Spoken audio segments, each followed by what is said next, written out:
Le piège est beaucoup plus efficace quand c'est la victime qui l'installe.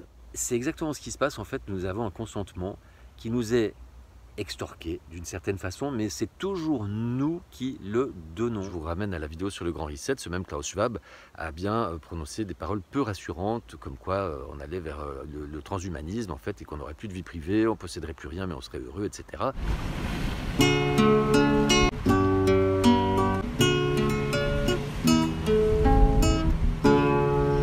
Les petits passages. Bonjour à tous, bienvenue sur la chaîne des petits passages, ravi de vous retrouver pour cette nouvelle vidéo. Aujourd'hui nous allons parler de consentement. La méthode simple pour créer un autre monde, c'est également une conférence que je vous propose au gré de mes déplacements. Toutes les infos sont en description. Pour bénéficier de l'ensemble de mon message, restez bien jusqu'à la fin de la vidéo et si elle vous aura semblé pertinente, merci de la partager, de la commenter et de vous abonner à la chaîne. Semons des graines ensemble. Passage.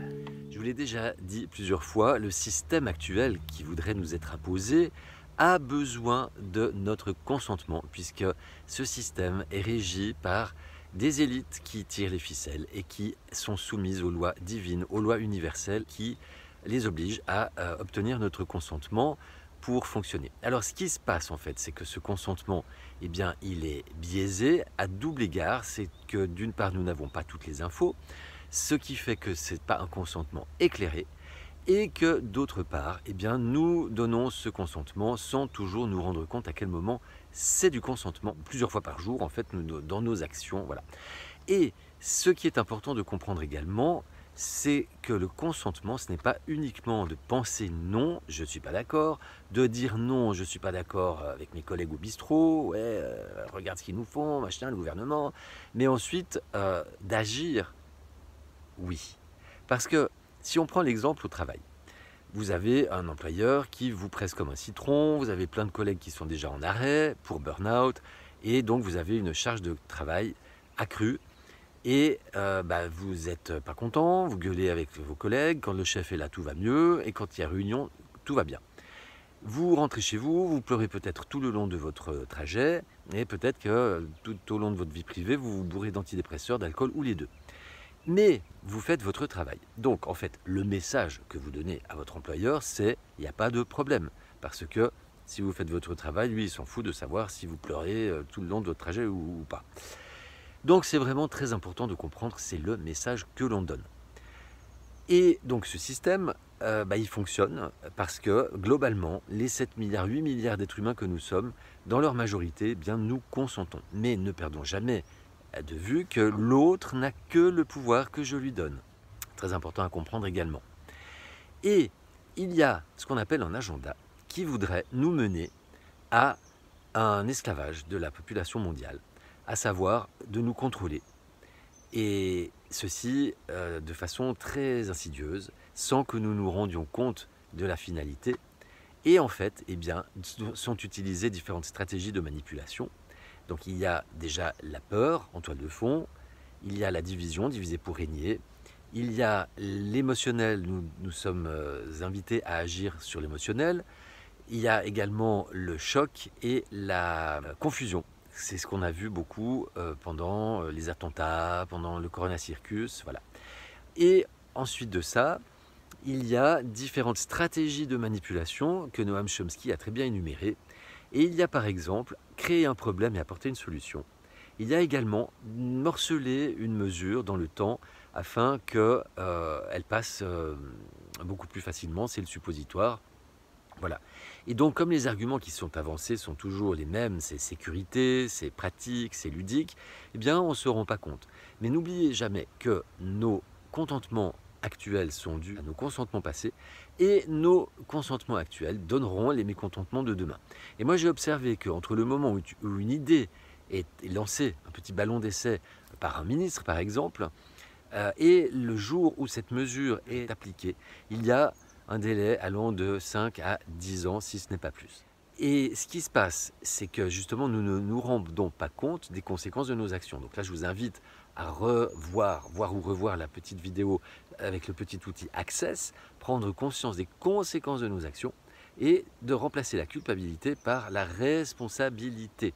Et ainsi ensuite agir en vrai libre arbitre avec un consentement éclairé une fois qu'on a pris conscience du vrai visage du monde, des vraies infos, d'essayer de se faire son propre avis parce que c'est très difficile, nous vivons une guerre de l'information. Voilà.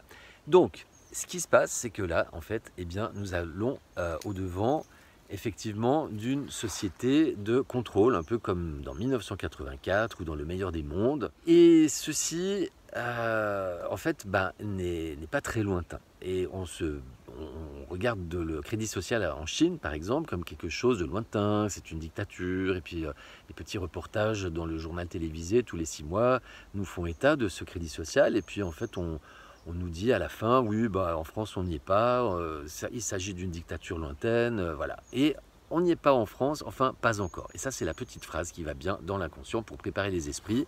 C'est le même principe également que la science-fiction, c'est pour préparer les esprits. Et là, qu'est-ce qu'on a? En fait, on va avoir une identité numérique, un euro numérique, des objets connectés et la 5G.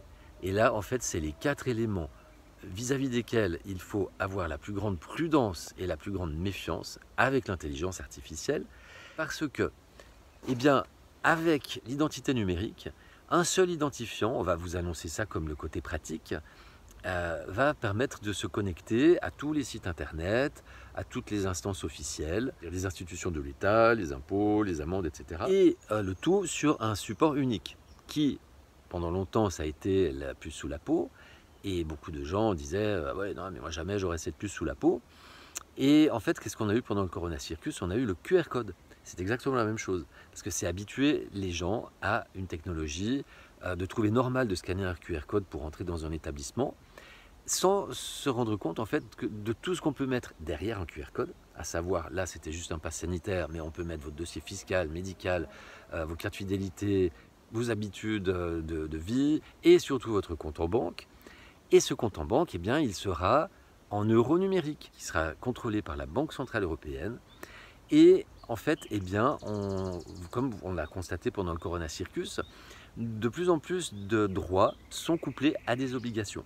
Donc à un moment donné, on viendra vous dire, écoute, voilà, tu veux entrer par exemple dans tel établissement, sachant qu'on pourra mettre le contrôle dans de plus en plus d'établissements, eh bien, tu dois être à jour de tes impôts, tu dois avoir payé toutes tes amendes. Si tel n'est pas le cas, eh bien, l'accès est refusé. Et il se peut aussi que tout d'un coup, les amendes soient payées, soient débitées directement de votre compte. Ça sera couplé à la reconnaissance faciale. Et avec l'intelligence artificielle, il est très facile de mettre en temps réel toutes les actions que nous faisons et d'être géolocalisé, etc. C'est également en lien avec les objets connectés. C'est pour ça qu'on vous pousse de plus en plus à acheter des objets connectés qui fonctionnent avec la 5G. Et pareil, la 5G, comment faire? Parce que ça nécessite des antennes relais très rapprochées. Eh bien, on en installe de plus en plus. Il y a celles qui sont visibles, mais ça, c'est l'arbre qui cache la forêt. Mais il y a énormément d'antennes 5G qui sont cachées dans du mobilier urbain, par exemple. Et comment faire pour que il y ait des antennes partout? Il faut simplement imaginer, par exemple, de transformer chaque être humain en antenne relais. Et ça, on peut le faire avec une injection, par exemple, dans laquelle on va mettre du graphène ou des nanoparticules qui sont extrêmement conductrices. Toute allusion avec des faits réels est purement fortuite, bien évidemment. Et donc, en fait, eh bien, cette identité numérique, cet euro numérique va apparaître comme la solution miracle, va arriver comme un sauveur à une situation problématique. Donc là, par exemple, l'identité numérique. Regardez à quel point il devient fastidieux de se connecter à un site, notamment un site sécurisé comme la banque, par exemple. Il y a ce qu'on appelle l'authentification forte. On vous demande un double contrôle, on va vous envoyer un code par email ou par SMS. Il y a de plus en plus les cookies qui reposent la question à chaque fois, alors qu'il suffirait de les enregistrer, d'enregistrer vos choix pour une utilisation future. Non, non, on vous repose bien chaque fois la question. C'est embêtant. Et bien, l'identité numérique va arriver comme un sauveur en disant, mais regardez, vous avez un seul identifiant et vous n'avez plus besoin de double contrôle. Voilà. Ça peut se faire également avec la reconnaissance faciale ou la reconnaissance de la pupille ou des empreintes digitales.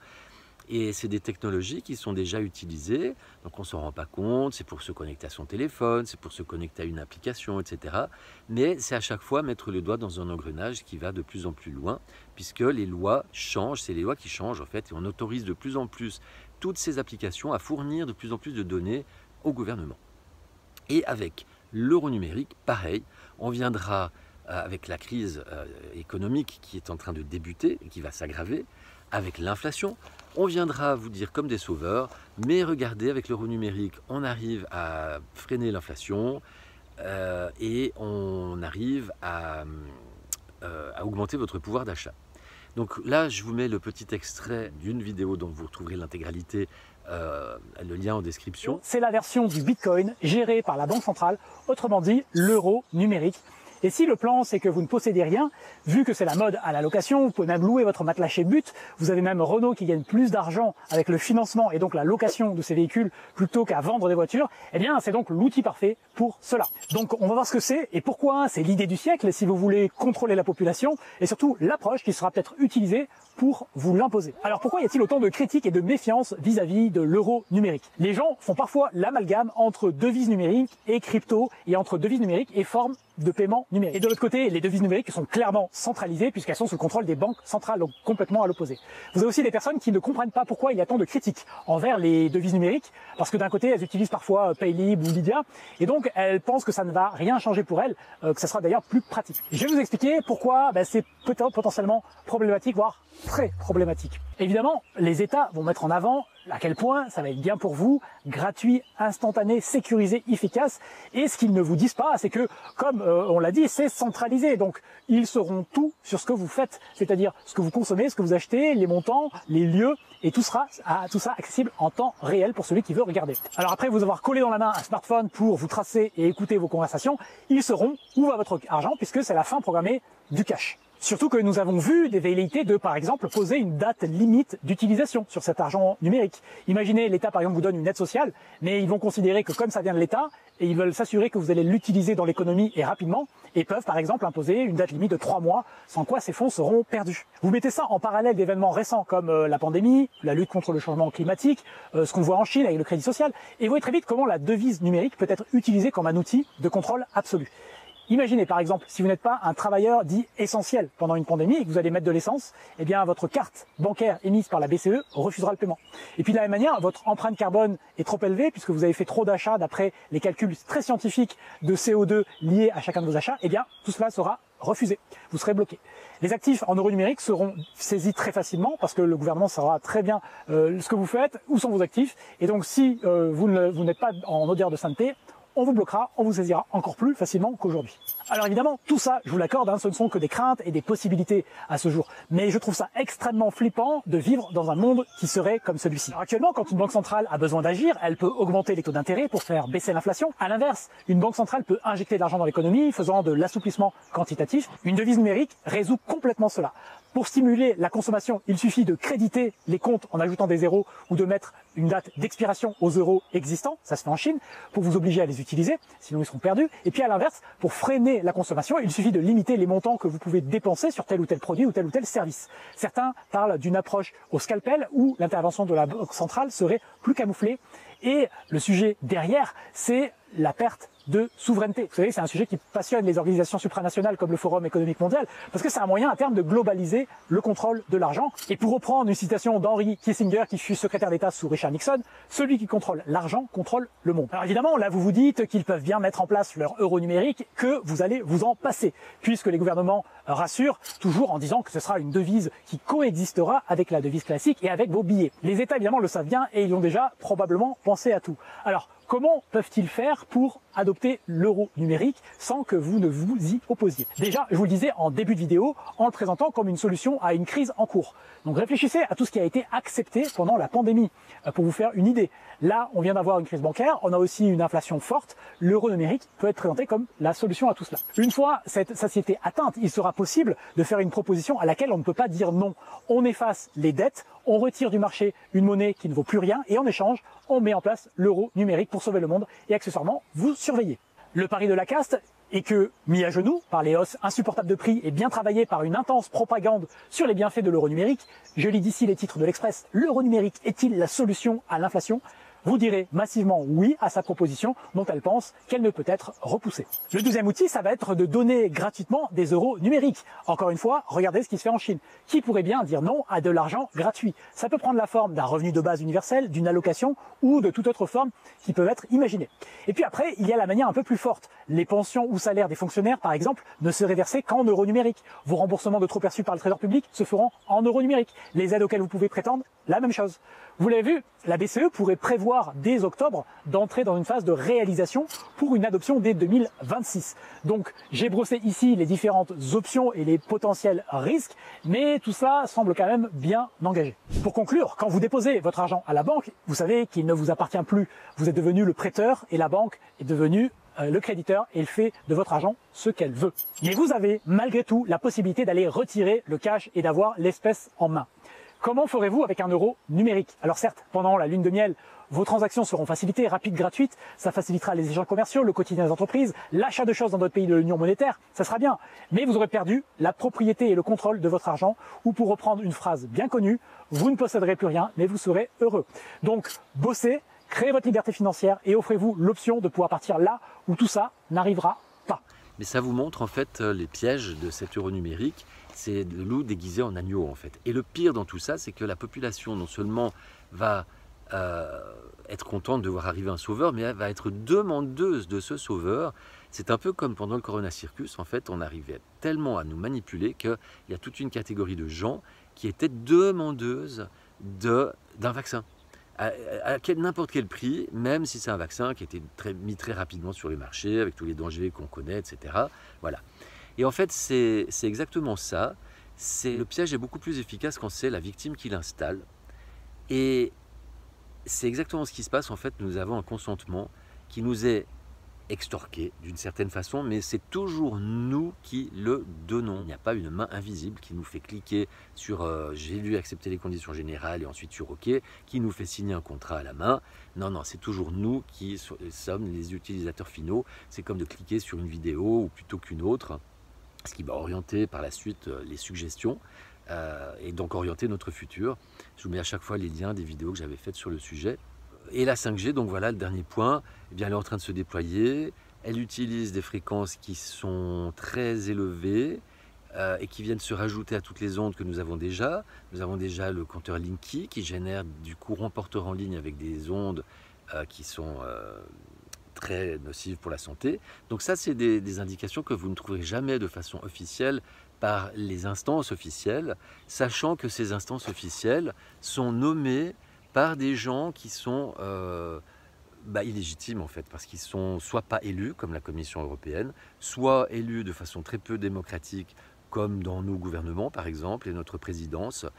C'est les sondages qui font le scrutin, c'est les médias et on truque les voix encore à la fin pour être sûr que celui qui a été désigné vainqueur soit bien celui qui sorte des urnes.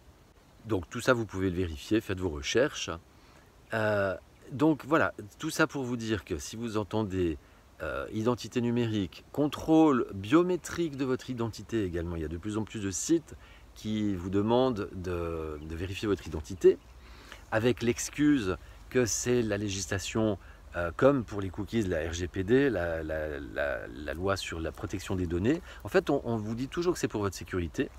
Mais en fait, c'est pour rendre la chose de plus en plus compliquée, pour ensuite avoir quelque chose qui arrive comme les sauveurs. Et avec le contrôle de l'identité biométrique, vous avez des sites, par exemple, qui vont non seulement se contenter d'une copie de votre pièce d'identité, mais qui vont vous demander d'envoyer une copie et ensuite d'enregistrer une petite vidéo. Et cette vidéo va servir de contrôler biométriquement la cohérence entre votre image que vous avez enregistrée sur la vidéo et la pièce d'identité. Voilà. Mais on ne sait absolument pas où vont ces images. Voilà. En fait, c'est du non-consentement. Je ne consens pas à ce genre de procédé. Passage. Et c'est également en lien avec le grand reset, puisque là nous avons le Forum économique mondial avec Klaus Schwab à sa tête, qui nous dit que le système actuel ne peut pas continuer parce qu'il génère trop d'injustices, il pollue trop, etc. et qu'il faut le remplacer en se servant, comme on l'a fait avec les guerres, de la pandémie pour le remplacer par un autre système beaucoup plus vertueux, plus juste, etc. Donc quand on entend ça, on signe les yeux fermés. Par contre, je vous ramène à la vidéo sur le Grand Reset. Ce même Klaus Schwab a bien prononcé des paroles peu rassurantes, comme quoi on allait vers le transhumanisme en fait, et qu'on n'aurait plus de vie privée, on posséderait plus rien, mais on serait heureux, etc. Donc ça peut laisser largement à penser que ce nouveau système ne sera pas du tout si anodin que ça, et sera au contraire très contrôlant. Et moi je pense que au lieu de braquer nos regards sur les États-Unis, sur l'Ukraine, on ferait bien de braquer nos regards sur la Chine, parce que c'est quand même de là qu'est venue la pandémie. C'est eux qui ont le crédit social à la chinoise et dont beaucoup de gouvernements s'inspirent et se sont inspirés également en termes de gestion du Corona Circus. Donc, et nous sommes dépendants économiquement de plus en plus de ce pays. Donc voilà, n'oubliez jamais que les magiciens agitent cette main et fait le tour de l'autre main, justement pour divertir notre attention, ce qui est également une stratégie de manipulation. Donc je vous invite également au passage à arrêter de divertir votre attention tout le temps à l'extérieur, mais prenez du temps pour vous intérioriser, pour vous reconnecter à vous. Ça peut passer par toutes sortes de moments où vous avez rendez-vous avec vous, hein. Et ça peut être de la méditation, mais ce n'est pas forcément que la méditation en lotus. Voilà. Il y a différentes façons d'être dans un état méditatif. Voilà, je vous laisserai regarder la petite vidéo. Tu as rendez-vous avec toi. Passage. Donc en fait, vous voyez, c'est comme ça que les taux se resserrent de plus en plus sans que nous nous en rendions compte. Donc si vous entendez identité numérique, contrôle biométrique de l'identité, euro numérique, objet connecté 5G, votre opérateur téléphonique de plus en plus vous fait du pied pour que vous preniez un abonnement 5G, eh bien sachez, réfléchissez aux conséquences de vos actions, qu'à chaque fois, eh bien, c'est scier la branche sur laquelle nous sommes assis, c'est installer le piège qui va ensuite nous mécontenter, nous fâcher, nous décevoir et nous piéger. Et donc pensez bien que chaque fois, nos mécontentements actuels sont dus au consentement précédents et que nos consentements actuels donneront les mécontentements de demain. Je vous remercie de votre attention. N'hésitez pas, si cette vidéo vous aura semblé pertinente, à la partager au plus grand nombre, semons des graines ensemble, à laisser des commentaires et à vous abonner à la chaîne. Merci d'avance pour votre soutien. Je vous dis à tout bientôt. Prenez soin de vous. Je vous aime.